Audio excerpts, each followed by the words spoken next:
Visiting professor at the University of Bath. Professor, thank you so much for your time. Just a basic question first. Does India feed itself or does it need to import food?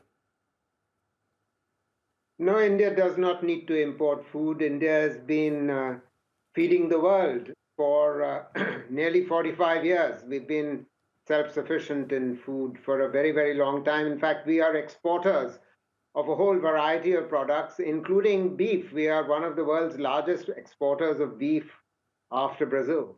Okay, so how bad has it become for farmers in terms of the prices they can get for their produce? Do they have a point here that if it continues the way it is, they just won't be able to meet their own costs?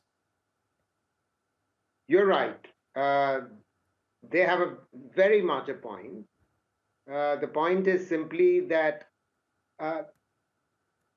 there is a private sector obviously in the distribution of produce. And currently the government of India announces for 23 products, agri products, a minimum support price. It does not procure more than 3 or 4 crops, but it procure for storage and then distribution.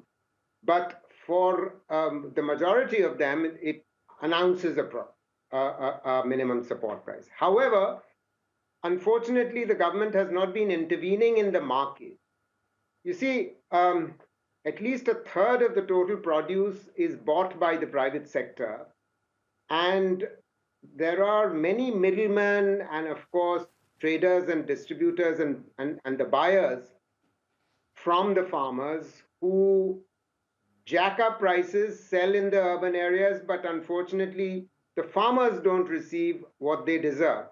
So what essentially the farmers are protesting for is that there should be a law passed by Parliament that for all 23 products, there should be a minimum support price which the government not only announces, but the government should be willing to intervene in the market in case the market price drops below the minimum announced price, the support price. Yeah, so absolutely. So why wouldn't the government agree to that? Is it a neoliberal government that believes that the market should just rule however the market sees fit? You're absolutely right. You used the right word. You took the words from my mouth. Unfortunately, that is the case, which is very unfortunate.